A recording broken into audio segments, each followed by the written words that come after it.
your live stream. So let's get right into it. We've got a lot of great content to cover today. So when it comes to live streaming, one of the easiest ways to grab people's attention and have them salivating and going, oh my goodness, how did they do that? That looks amazing, is to share your content on an iPad. If we can get the iPad on the screen now. So it looks a little something like this. So you're able to share your content, pinch and zoom into particular sections, and even do things like draw and get people's attention, right? So it's really an engaging and nice way to share content that really makes you stand out. It's kind of like that wow factor, and it's incredibly easy to do. So I'm going to walk you through, first of all, how to do this on a Mac, and PC and Android users, I'm going to walk you through an option to help you do this as well. So if we can remove the iPad now. There are a couple of ways to do this. So I'm just going to remove this and share my other screen. Okay. Now, if we can add this screen, thank you very much. Now, to share your iPad on a Mac, one of the easiest ways to do it that I found, so this is sharing an iPad to a Mac, and the first way to do that is to first of all connect your iPad to your Mac via the cable, the Lightning or the USB-C cable from your Mac to your iPad. That's the first step. The second step is to open QuickTime. So QuickTime is the free software that comes with most Macs, and open that up and go to File and New Movie Recording. What this will do is it will bring your iPad screen onto your Mac so that you're able to then share it. And then the third step is to then go into StreamYard, where you can share the application window, specifically QuickTime within StreamYard. So let's look at what this actually looks like on screen. So I would open up the Mac, I would open up the QuickTime movie recording, and then within StreamYard, I go to share at the bottom here, share screen, and I'm picking application window, and then I'm picking the movie recording, and then I go to share, and I'm going to click off this overlay. And then you'll be able to see that this is the iPad screen on my computer as I'm live streaming, and as I engage with the iPad, users can see what I'm doing. Now, you may be saying, but Sarah, I can see like the black bars on the side of the iPad, and that's okay. So we can address that. The black bars can be covered with a nice overlay. So you still get your beautiful iPad action, and you can keep it engaging, keep it beautiful. And how easy was that? A couple of clicks, and then that allows you to use your iPad to live stream with. Now, Android users, PC users, I hear you. I know you don't have access to QuickTime. So how do you do it if you are on a PC, and how do you do it if you have an Android? So let's walk you through that process. So to create this same experience on your PC, the steps are quite similar, but you will need, there are some lines. You will need, I think I've got an overlay. Let me just remove that there. Okay. Let me just go back. Here we go. Right. So to create this on your actual iPad on a PC, the software that I recommend that you use to do this with is Reflector 4. There's a lot of software out there. I find Reflector 4 the most versatile. It's the easiest one to use, and it's also quite cheap, and it works for both PC and Mac. And you can also use this to share your Android device as well. So for all the Android people who are like, what about us? This is for you. So what you would do is you would purchase Reflector 4. It's quite affordable. It's about $20 US, and you would install it on your PC or Mac. So turn that on. The second step is you would then go into your mobile device, and then you would swipe diagonally right. So literally you would swipe from the top corner on an iPhone, swipe right diagonally, and then you'll be able to select screen mirroring. And this will then send the signal to your PC, which will broadcast the actual iPhone or iPad on your computer, right? So that's how you get it showing onto your PC. And then the third step is you would then be able to see your iPhone or your device, and it will look a little something like this. So unlike when I was sharing my QuickTime app in StreamYard, I didn't get that nice little border of the frame of the iPad, but with Reflector, it automatically adds the frame around the iPhone, so you don't have to worry about that. And you get this nice looking frame and overlay without you actually having to do anything.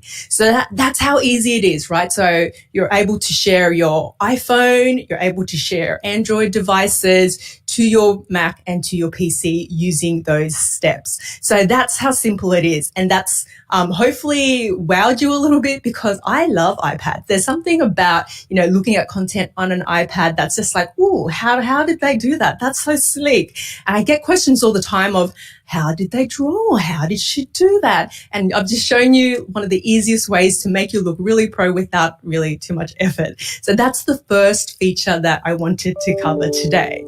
So let's look at the next feature.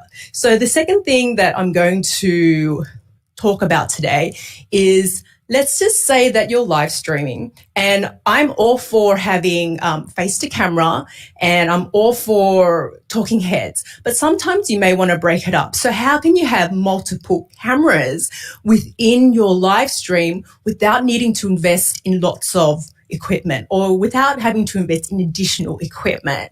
So one of the ways that you can do that within StreamYard is a little hacky way that I discovered recently. And what you would do is, within StreamYard, what you would do is you would go into the StreamYard Live Studio. Within the tab, you would right click and you would click duplicate, right? And this will open up an option which will then allow you to choose the second camera. So I'm going to go ahead and choose my web camera. And this is a different angle, as you can see. So it's pointing down. And this is great for if you want to alternate between your face and alternate between you doing product demos, or, you can bust out the old school pen and paper and start drawing and engaging with people that way. So it's just another versatile way of adding some, different things to your live stream and it being really easy to do. So select the camera. I'm going to name this something a little bit different so that I know what it is. I'm going to select mute and enter the broadcast studio. And now, as you can see here, I'm able to add to the screen. I'm just going to remove this overlay. I've got both of the feeds here. So I've got my face to camera, I've got the second camera here, and I was able to do that without any additional. Bueno, aquí recuerden que aunque ella está ocupando la parte de la cámara, recuerden que también tenemos aplicaciones como Irium para que podamos hacer esto, IFCAM o cualquiera de las otras. Entonces, ojo ahí, lo está haciendo bastante bien, pero cualquier duda me dicen. Estoy tratando de no comentar mucho porque creo que lo está explicando bastante bien, pero bueno. The different cameras and how they look, and that's really simple as well. So that's the second feature I wanted to show you because it's just so easy to do, and I couldn't, let you go through this session without telling you about it. So with that said, let's go into, let's close this one, the last section, but definitely not the least of this presentation. So I'm going to walk you through now how to use overlays, and specifically we're going to talk about animated overlays, because I find that overlays are typically really underutilized. So people think of overlays and just think of the basic, text or the basic features that they have, but there's a lot that you can do with overlays to really jazz up your live stream. So for example, you can use overlays, particularly animated overlays, and do things such as add, that like and subscribe button that you always see on YouTube videos. So you can do that on your live streams with an animated overlay. You can add, a call to action as an animated overlay. You can even add your animated lower third as an animated overlay. And it's much easier than people think it is to do, and it makes you look really pro. So, we definitely love looking pro without much effort. So let's talk through how you would actually create animated GIFs. So there are a couple of ways to do it, but I find that the easiest way to do it that I've found, and this is the most straightforward, where there are the least steps, is a process that I'm going to walk you through right now. So I typically use templates for all of my overlays, animated or static overlays, because ain't nobody got time to design from scratch every time you're going to do a live stream. So EnVivo Elements, if we can put that on the screen, is definitely one of the marketplaces that I love to use, because they've got so many templates, particularly templates for live streaming, lower thirds, you name it. They've got all templates, and all you need to do is go in and change the text to suit what you want, but they've got beautiful designs. No me escuché, pero bueno, aquí son los 3 pasos que ella da para hacer un lower third. Primero es enviarlo a EnVivo Elements, editarlo en el segundo paso en After Effects, y tercero subirlo como GIF o exportarlo como GIF en GIF-Gun. Entonces, ojo a lo que va a hacer, porque esto es bastante bueno. It doesn't take too much to learn, and it's really easy to do. And then, so once you've edited in After Effects, what you can then do is you can easily export it as a GIF. So you can upload it to StreamYard using a plugin called GIF-Gun. I found that this process is the least steps and the easiest one to do by far. And I know there are lots of other solutions where you can use other third-party tools, but this one is the one that's the most straightforward to me. So creating your own GIFs, this is the process that I would go through. This is the process that I do personally, and the one that I found is just the easiest to do. And then, once you've done that, you're able to go back into StreamYard and upload them into your overlay section. So that's how you create animated GIFs and use them within StreamYard. Now, I know we love animations. Everyone loves animations because they're so versatile, and they can be really fun, and you can do things like add snowfall on your live stream, kind of like this, because it's snowing in Sydney within my office, and people love animated overlays. But I think we also need to give a mention to the good old static overlay. So I think static overlays, so overlays that aren't moving, are completely underutilized and underrepresented as well. So I'm giving them a voice right now. So you can use static overlays, to do the same things as the animated ones do. To have your calls to action during the live stream. You can use it to present your content. So one of the things that I do is I use the overlays to have my content on screen. And this allows me to talk through what what I've got during the live stream. And it allows, one, the viewer to be able to see the content, and two, it allows me to be prompted. So one, it looks great, and two, I can see, hey, these are the things that I'm going to talk about. And you can get really creative, right? So you can, as you can see here, this is an example of one that I actually used during a live stream. And I broke down the live stream into these sections, and I had this on screen, and I was able to talk to these points so the viewer could see it and that I could see it. And what it also does, it helps improve your live stream, because it lessens that cognitive load. So it's not just this you as a talking head during the entire time. It allows the viewer to see you, and it also allows them to connect it with the text and the images that they see on screen. So that's just a couple of ways that you can use it. I think overlays can also be used to style your live stream as well. So I'm all for, a little bit of color, like this retro frame here.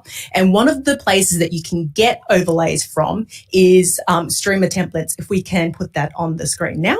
So Streamer Templates is, I guess, a site and a business, created by Dean Niman, and he's got a bunch of overlay templates.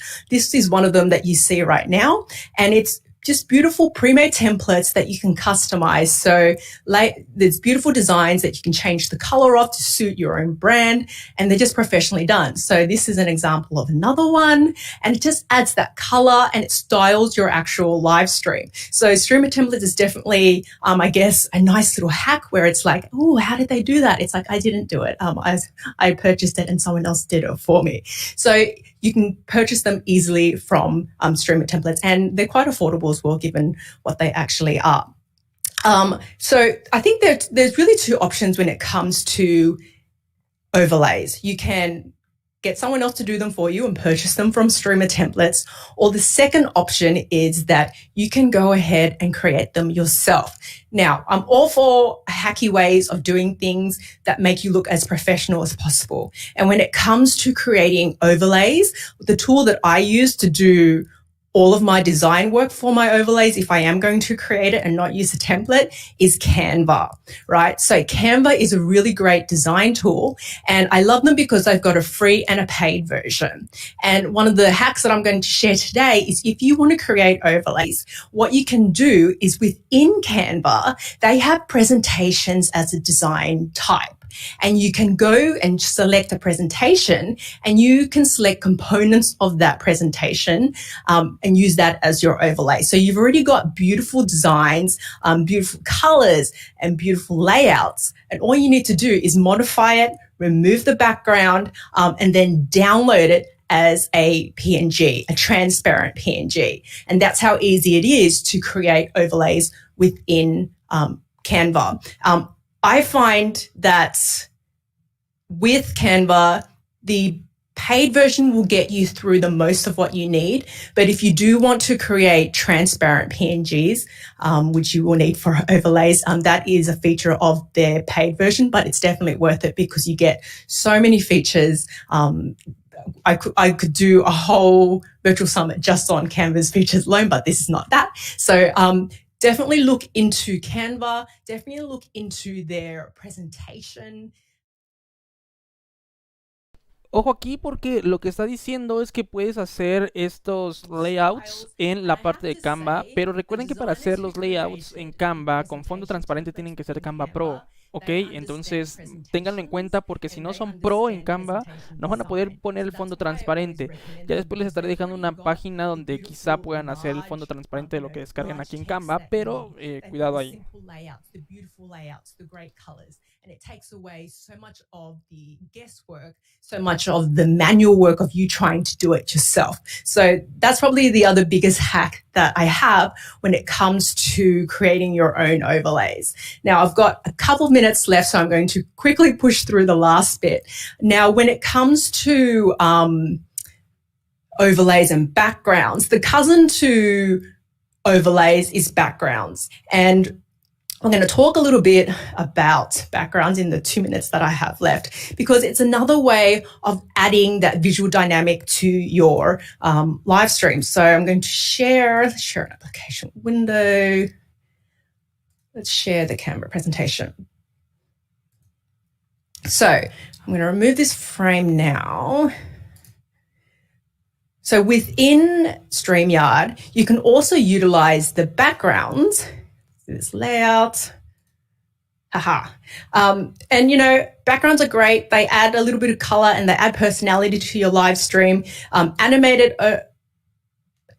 backgrounds allow you to add a bit of movement like that. See, ooh, it's snowing at the back there. So creating it using the same process that I walked you through before, and it just makes it look a little bit nice. And as usual, don't forget your static backgrounds. We must not forget our static design and static elements, because they too can make your live streams and presentations look amazing just with a simple design like that. So I think that pretty much brings us to time. So I'm going to welcome Christian back to the screen for questions. So thanks, Sarah, for that wonderful presentation. You know, so she's going to take some questions, some live questions, actually. So if you have any of them, do me a favor, put them in the Q&A tab within Hopin. And I already see some really great questions, by the way, Sarah. So I'm going to fire just a couple of questions off to you, if that works. Yep, sure. Awesome. So we've got a great question. The person asks, if you have a guest outside of your studio, for example, in a park, joining via a mobile phone, how would you include that person in your show?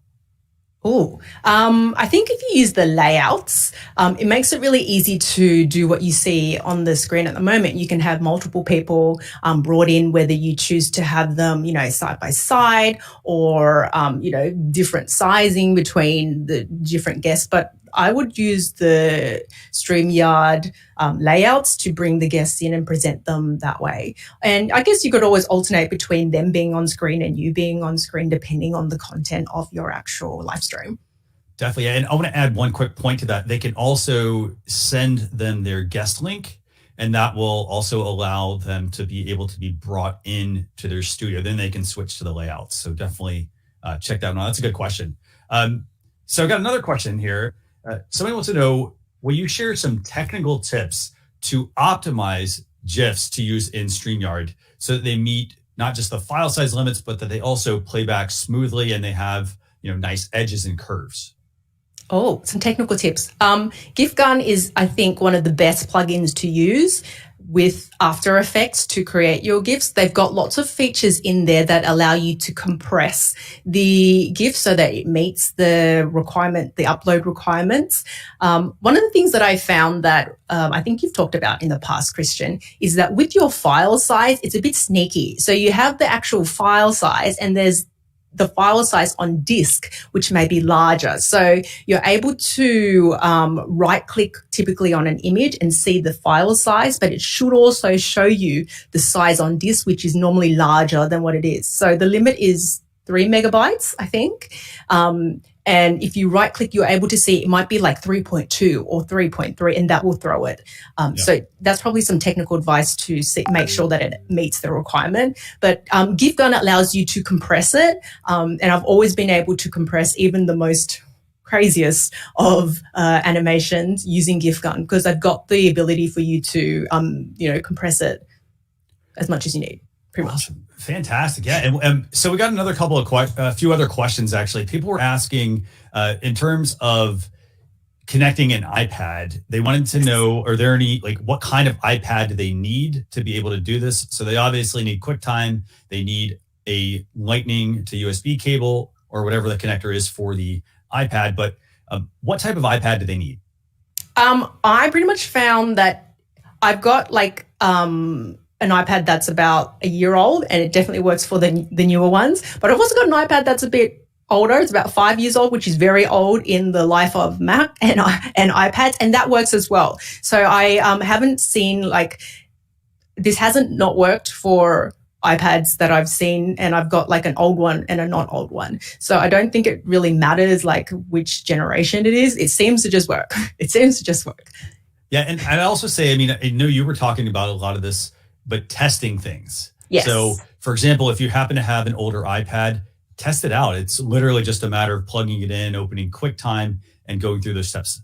So definitely, if you want to use the iPad with QuickTime and a Mac, great solution, by the way. I really like that. We had another question actually come in from our viewers. Is there a way to have smoother fades or scene transitions? And I know you were talking about, the DIY or the hack, basically. Do you have any tips you can share there? Scene transitions. I think that's an interesting question. I think you can make them as smooth as possible if you've pre-uploaded them to StreamYard before your actual live stream and you've practiced them, right? So it makes it smoother if you've uploaded them in the order that they're going to play, unlike what I did today. And it also makes it easy if you run through it so you know when it needs to come up and you're not kind of scrolling through all of the overlays and all of the elements. So that's probably one way to kind of make it as smooth as possible, and just to practice, and it'll become easy as you're more familiar with your content. Love the advice for practicing there. And, speaking of that, we have another great question that came in. Can you use multiple overlays at the same time? I don't believe so. So I don't believe you can do that. I haven't been able to do that unless you have, Christian. I'm only able to do one at a time unless someone knows something that I don't know. Yeah, I've only done one, but what I like to do is I like to combine some of the different graphic elements. So for example, I might use the background for certain views, and then I might add an overlay on top of that for certain things that I want to appear. So for example, let's say I just wanted you to appear. I might do an overlay where it's a view of just you, and then I could be on screen, but I could actually be hidden behind the overlay. So I definitely, again, recommend getting creative. If you see, one thing I like to do, I like to look at different shows and see what people are doing and then figure out how I can actually mimic that if I like a certain style or design. So that's a really good question. We also had a couple other questions. I think we got a couple minutes for some a couple more minutes actually. So what are the benefits to using an overlay for your live streams? I think overlays allow you to break up the live stream so it's not just your talking head the whole time.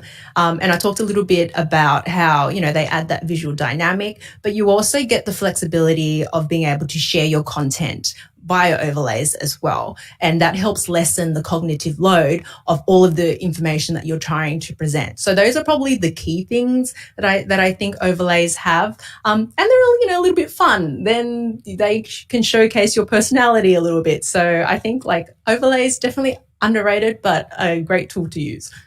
And speaking of overlays, what are the measurements for overlays? So if I wanted to go into Canva and do some designs there, what size do I need to have? So with the overlays within StreamYard, the aspect ratio is 16:9. So the optimal size for StreamYard, I think, is 1280 by 720. But I usually create in 920 by 1080. Okay, very good. So Kristen here asked another great question. She says, how can I show a timer to my speakers? Oh, a timer is in like a countdown clock, I think. Countdown timer. I guess you could add a timer by uploading a video to StreamYard. So that's one way to kind of add it.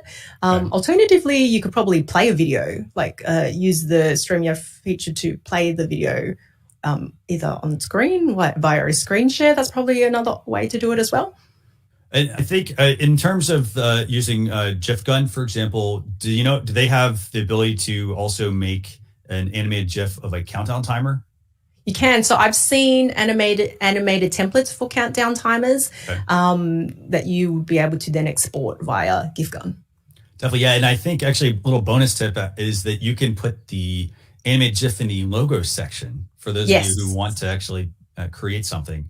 So then this way it'll give you a bit of a on-screen timer so it doesn't actually overtake everyone. Let me see. So we've got, well, I think we're out of time actually, Sarah. So I want to thank you for just this amazing presentation. You know, for those of you, I see a lot of people asking, they want to get in touch with Sarah Nguyen. You can find her on her website, sarahnuenonline.com, or you can also check her out on YouTube, youtube.com/C and then Sarah Nguyen. We'll put the links to that in the chat for you. But I want to invite you now to take a 5-minute break and then join us back on the main stage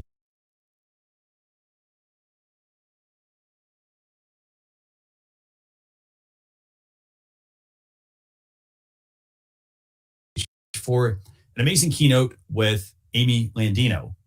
Thanks a lot for joining us for the Livestream Success Summit.